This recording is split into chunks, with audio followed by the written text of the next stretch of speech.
Hi, and welcome to Best in Tesla. So, the electric car was invented back in 1884, 10 years before the combustion engine. It was invented by Thomas Parker and the car had a top speed of 2 miles per hour.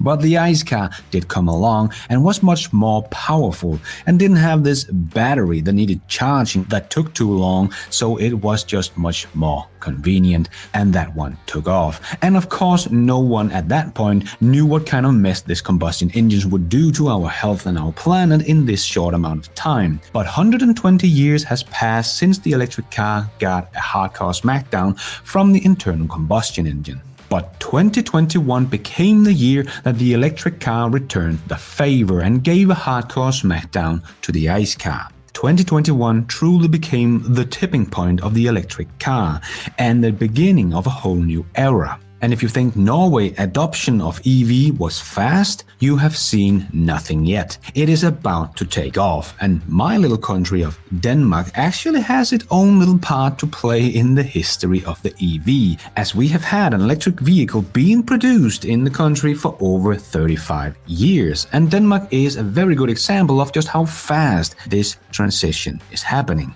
And it's happening now. So let's check out the history of the electric car and just how far it has come, and let's dive right in.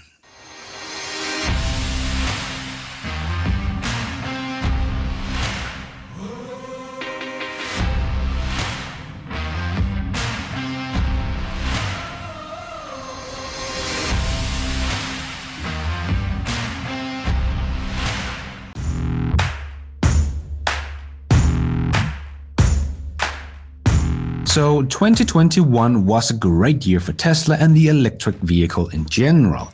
The car sales were generally down, but the EV sales were up.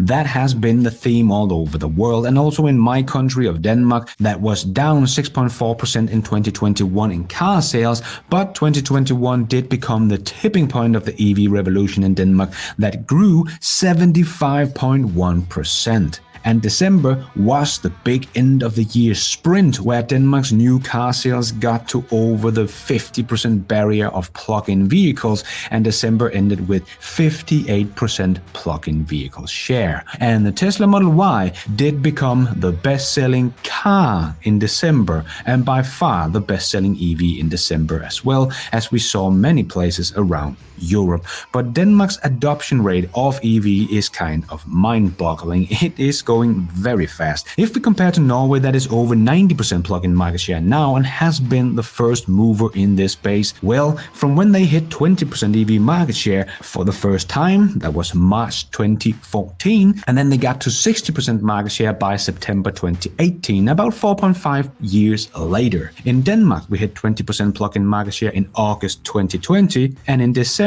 2021, we were almost at 60%, only 1.5 years later. That was 3 times faster than what Norway did, and it took Norway exactly 3 years to get from 60% to over 90% market share. So we should probably see Denmark reach that in 2022 or in the start of 2023, because we are ordering EVs like crazy. If you want a Skoda Enyaq, you have to wait around a year to get one. But okay, Skoda is not making that many EVs, so of course there is a long waiting list. But if you want a Tesla Model 3 that Tesla makes a lot of, we still have to wait until May or June to get our hands on one here in Denmark. The Model Y long range you can still get within a month. So I think we will see the Model Y sales continue to take off in 2022 on that fact alone, that you can actually get that pretty soon compared to pretty much any other EV on the market. And Tesla's Giga Berlin factory will help to keep it that way as soon as it goes online. So as I've been saying for a while now, Norway was moving very fast and many thought that was only Norway that could do that, but Norway's adoption is going to look slow compared to many other places in Europe, also because there is a lot more EVs out now that we can buy that was not available when Norway went through their transition. And as ARK Invest pointed out, they think China is a great showcase of change in customers' preference for EVs, as the car market in China was up in 2021, but that was entirely due to the growth in EVs, because the sales of ICE cars did actually drop 4%. And as Cassie Wood wrote, in the US, gas-powered cars sales are likely to struggle, especially now that the used car inventories are roughly 40% above normal wholesales and retails. Yes, as I did a whole video about what I call the secret pinned-up demand for EVs, people are holding on to buy new ICE cars because everyone knows they're going extinct very soon, so many want to buy an EV. So if they can't get the EV they want, they will just wait and not buy a new ICE car. So ICE car is about to fall off a cliff, while EVs will shoot for the moon. But Denmark is also no stranger to EVs. We actually had a little EV a decade before GM's EV1 they came out with in 1996, and famously crushed and killed again, of course. And we actually had a couple of EVs. The first one was the Hope Whisper, a prototype made by Tue Barsø. But unfortunately, on the big reveal in 1983, the guy that was sitting in the car waiting for them to pull the curtain had fallen asleep. So the little EV rolled down a slope and crashed, and that was the end of that little EV adventure. It became the laughingstock of the car industry, and they could not get the funding of 150 million Danish crowns, which was needed to get the production going. So as many before and after, it ended with a prototype. As Elon says, prototypes are easy and production is hard. We actually had another electric car called Corvette, but that didn't really get off the ground as well. But only 2 years after the death of the Hope Whisper in 1985, a guy called Sten Volmer Jensen presented the little EV called Ellerden. It was not a car, but a two-person electric vehicle. But Sten didn't want to make a car, but a cheaper, greener alternative. As he pointed out, people didn't drive more than 20 kilometers a day, and most drivers were only one person in the car, so he thought it should be able to build an electric vehicle for such usage. So this was not meant to be a new kind of car, but another alternative to the car for just one person for the small commute to get less polluting vehicles than ICE cars on the road for these one-person drives. Kind of the smart car of its day. And even though it was not a comfortable ride, it had no air condition, no safety features. If you crashed, you pretty much died. Charging was very slow and could only go 40 kilometers an hour and have a range between 50 to 75 kilometers on one charge. But Sten did get the 90 million Danish crowns that was needed to get it into production through stocks and got the production up and running, and it actually became a little hit over here in Europe. It even went on the British car show Top Gear. That was before Clarkson's time though, but the funny thing is, it is still alive today. It is now being produced in Germany under the name City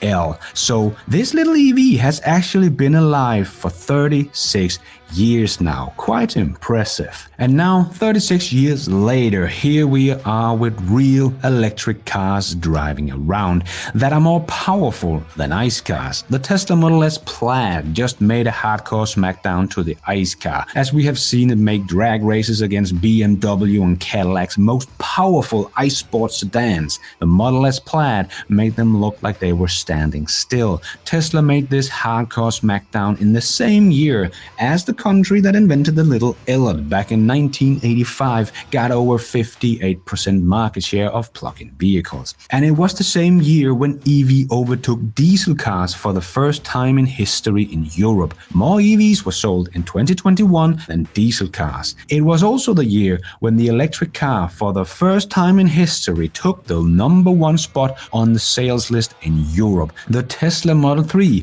was not just the best-selling EV in Europe in 2021 by far, but in September it got the title as the best-selling car in Europe. No other EV has ever claimed that title before. And at the same time, it was the first time in history that the #1 spot in Europe went to a non-European car maker. So Tesla's Model 3 made history in two ways in September of 2021. Amazing achievement. And 2021, the car sales actually went down because of chip shortages and probably also because of the demand of ICE cars is going down. So the biggest car plant in the world, Volkswagen's Wolfsburg plant, which can produce up to 850,000 plug-in vehicles only produced about 400,000 cars, while Tesla's very new factory in Shanghai that produced about 473,000 electric vehicles, probably making it one of, if not the biggest car plant of 2021 when we look at production volume from just one factory. 2021 really did become the tipping point that we all thought it would be. And we can also now see the adoption of EVs is now happening faster than Norway's adoption. So the only thing that could slow the transition down is the lack of batteries and materials for those batteries, but the whole world won't go electric at once. But China and Europe will get there first, so we will probably see the EVs being directed towards Europe and China first, and afterward, as production of batteries and electric vehicles continues to rise, the rest of the world will follow. So I do think we will see the EV transition happens very fast and much faster than most analysts think here in Europe and China, and Tesla will probably make sure that the US will not be far behind. So yes, the history of the EV has come a long way from when the first electric car was invented back in 1884. But 2021 will become a big part of that history. It will be remembered as the tipping point of the EV revolution. The year Tesla, a 100% EV car maker, became bigger than known names like Volvo, Skoda, Seat, and many others. But 2022 is also going to be a very exciting year as well. This will be the year where Tesla take car production to a whole new level with their 2 new gigafactories and start to produce the most important battery of the 2020s. And the 100% EV maker will rise to maybe even become a top 10 car maker in the world and truly become one of the big boys. What a journey for the electric car, and it has only just started. And thank you for watching. And until next time, take care out there and be nice.